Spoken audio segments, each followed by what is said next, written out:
Hey guys, what's up? It's Drew here, and today we're going to be taking a look at one of my Crucible builds, and this one's actually going to be for the Warlock. I didn't think I was going to do my first build video specifically for the Warlock, but it's for the Dawnblade, and I've had a ton of fun playing this class. This build's completely centered around aerial combat and utilizing your vertical space, and in that we'll be exploring a different kind of playstyle, again revolving around vertical space and using that to your advantage, and finding unexpected angles and ways to engage opponents. So firstly on this build, as I mentioned, it is going to be for the Dawnblade, and you're going to want to be using the Attunement of Sky. Reason being is because our playstyle on this build will revolve quite heavily around these two perks, Winged Sun and Heat Rises. Winged Sun allows you to shoot and throw grenades while gliding or doing the boost glide and hovering, and Heat Rises restores your melee and grenade energy by getting airborne kills. We'll be going back to talk about how to actually put these perks into practice and utilizing them to have an advantage, but for now we're going to move on to talk about the best weapons to be using with this build and that synergize with these perks well. The biggest thing about these perks and the reason why I outline them right now is because a lot of the equipment, weapons, and armor that we choose in our build does have to have synergy with these perks. So the best weapons to be using in this build are going to be SMGs, hand cannons, most reliably the 180 RPM hand cannons, and sidearms. The reason why these weapons are the most ideal to be using is that each of these weapons have high inner accuracy, so this will allow them to perform well while utilizing what is the main emphasis of the build, which is being able to boost or glide and shoot at the same time. So obviously to engage enemies mid-flight in the air and play your vertical space, you can't be using a weapon that's going to be really inaccurate in the air, because of course when you are in the air, your accuracy is lower with most weapons, and these weapons here are some weapons that do especially better in the air and aren't as affected by it. Some examples of some great weapons and weapon combos to be using with this loadout would be firstly the Mida combo, which gives you increased mobility, which is always great, gives you some good range coverage, but also you have Mida mini tool as your main kind of weapon to be using in the air because of its in-air accuracy. The Last Hope or Traveler's Judgment are really great sidearms to be using as well. The burst sidearms have incredible lethality and a great time to kill and very high in-air accuracy, which is great. High lethality in the air is exactly what we're looking for in this build, and this definitely fits it very well. If you're looking for something a little more versatile and consistent in itself, the West of Sunfall is the best of the 180 RPM hand cannons. As I mentioned, the 180 RPM hand cannons are affected very little from being in the air. There's very little change to their accuracy overall when in the air, which is great and allows us to have a consistent weapon. Any of the great SMGs are another good addition. Aniope D, Stochastic Variables, Soul Pariah, all of them have pretty high range and consistency, and of course have pretty decent inner accuracy, so they're all weapons you can definitely use. An interesting choice for a weapon would be the Rat King. It's a sidearm, of course, so it's going to have really good inner accuracy, and when you get a kill and you need to stay alive or recover your health and there's a few enemies, you go invisible, and when you're invisible, of course, you're less prominent on the radar, but being invisible and up in the air in a really weird spot at the same time is quite advantageous. You can really juke some enemies out like that, get out of bad scenarios if you need to, or just have an overall advantage that no one will expect when getting into an engagement. Now that we've talked about some weapon suggestions, we can talk about some exotic armor to be running.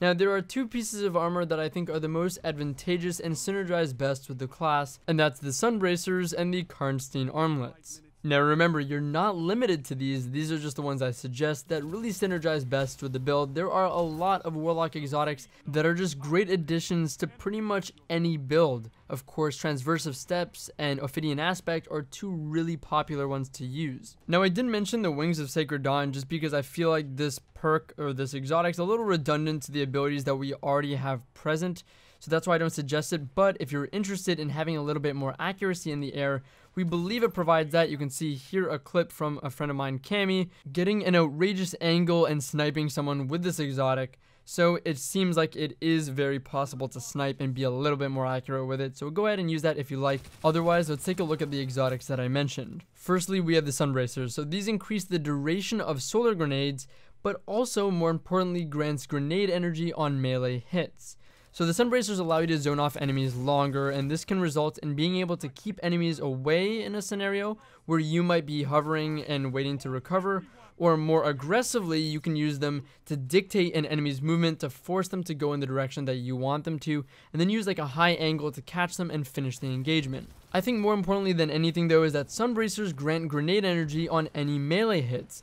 and that, combined with airborne kills granting ability energy, stacks to have a zoning grenade as often as possible, and you'll be able to have a grenade to be aggressive with for the majority of your engagements. You can even melee in the air while boosting towards an enemy for a swift strike, which will cause them to burn, and if you get a kill with a melee or even just with that hit, is going to be recharging your grenade energy. Of course, if you get the kill, you're going to get even more back because of the effect of Sunbracers and the subclass perk He Rises. A play you can commonly make as well is engaging an enemy from a high unexpected angle. You can throw a solar grenade at them for the initial damage and to have them burning, then finish the engagement with your weapon, or if possible, lure towards them an Icarus dodge to close the gap, and try and get a melee off to get your Sunbracers to regenerate your grenade energy already.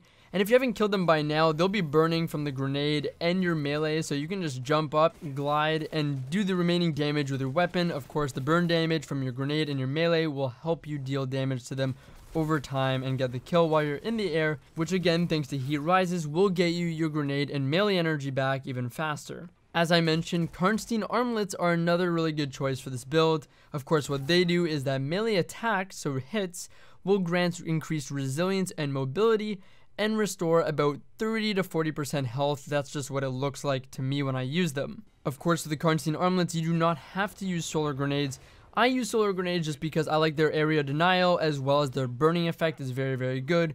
But firebolts are also really good, so if you want to use firebolts, Karnsteins are a great exotic to be pairing them with. The Karnstein armlets do have less synergy with the build in general, but are great for overall survivability. The chunk of health that you get back with the Karnsteins from meleeing an enemy works really nicely with Swift Strike, since it will give you the opportunity to melee a target, have them start burning, but in the process you're gaining health and resilience, which is helpful when backing off and boosting upwards and finishing the engagement in the air, of course, to recharge your melee and grenade charges. And just have a height advantage where it's harder for the enemy to hit you in the head. I don't have any exact numbers to go by, but perhaps I'll visit this in a future video in more depth.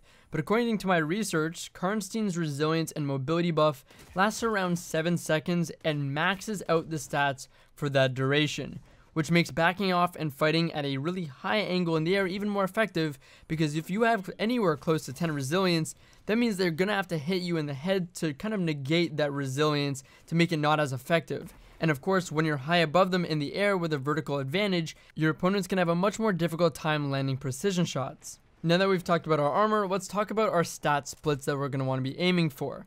Now, my best suggestion with the Sunbracers is going to be running 484 or 664, of course, stocking up on high resilience. And the reason being is because, as I just mentioned, high resilience is going to be more effective in the air when you have a big advantage in vertical space above an enemy, because they're going to have a harder time landing precision shots, which allows resilience to have more of an effect in the gunfight. With running 8 resilience, you're going to be able to resist precision autos, so like the Positive Outlook or Uriel's Gift, the Number, those types of auto rifles, and rapid fire pulses like the Darkest before. But otherwise, if you're not interested in speccing out for so much resilience and lacking either mobility or recovery, well, you can go for 6 resilience, which still resists things like adaptive hand cannons like the Better Devils, precision SMGs like the Antiope, and burst sidearms, which is still really beneficial. I think the stat split still has plenty sufficient mobility and recovery, and I think mobility has more of an effect with this build because of the initial jump height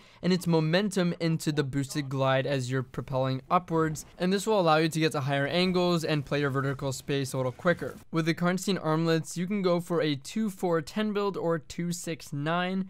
Since Karnstein armlets boost mobility and resilience on hits for a decent amount of time, presumably to the max stat or somewhere close to that, we can pretty well fully prioritize recovery with this. 2-4-10 is really great on console where hand cannons are less prevalent, so you won't have to use 6 resilience as much, and if you don't care to resist the other weapons that 6 resilience provides, you can just go straight up all for recovery and recover really, really quickly. But some could still prefer to run the 2-6-9 because you are getting increased resilience at the cost of only 1 recovery point. Now each of these stat builds can of course be achieved with other sets of armor if you're interested. I'm just pairing them with what I think they would work best with for our build. Finally, let's talk about the playstyle of the build and how to make plays, what kind of plays you're going to want to be making, the thought process you're going to want to be having to play to the strengths of this build. First and foremost, be unpredictable. People don't expect this kind of a loadout in the Crucible. They don't expect for enemies to be high up and engaging them in vertical space that they're not aware of.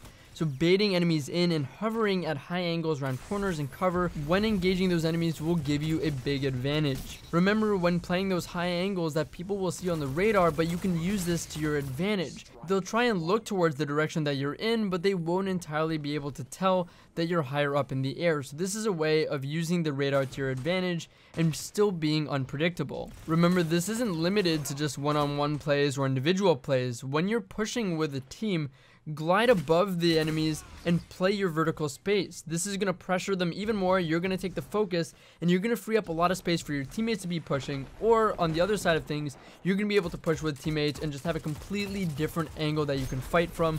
They might see your teammates, but they won't be expecting you on a flank from such a high angle, and you'll be able to get some easy kills as a team as a result. Another thing about playing vertical space is you want to know when to do it. You don't want to be jumping out at people and just floating slowly upwards and fighting them. You're putting yourself at a disadvantage at that point. The way you want to be using this is to create as much of an awkward angle for the enemy as possible, and this is usually most effectively done when you're rather close to the enemy but just above them vertically. So this will hopefully force them to look up at an awkward angle at you and not be able to hit your head as reliably, whereas you'll be able to get easy shots on them. You'll want to also master your airborne maneuverability. You should know when to stop and resume gliding, and use your Icarus dodge in gunfights even, and above enemies to be more evasive. Remember that when you're up at a high angle, you can engage someone, shoot them, drop down a little bit by releasing your glide, and then start gliding again because they think you're going to drop all the way down and then continue fighting. And then once you drop down maybe and you resume gliding at a different level, you can Icarus dodge to take a sharp turn away from them.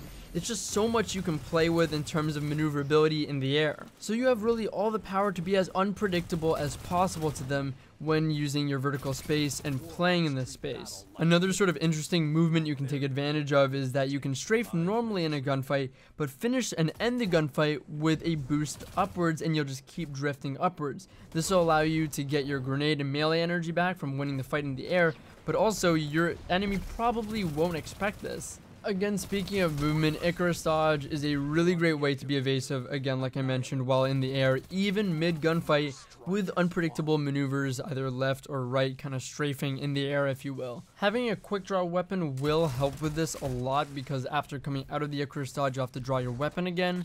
So using an SMG like the new City with quick draw on it is beneficial. Icarus dodge is also great for closing the gap when falling towards a target. I mentioned this briefly earlier. You can finish them off with a melee, get some grenade energy back for that, and maybe some melee energy if you're still in the air while charging them.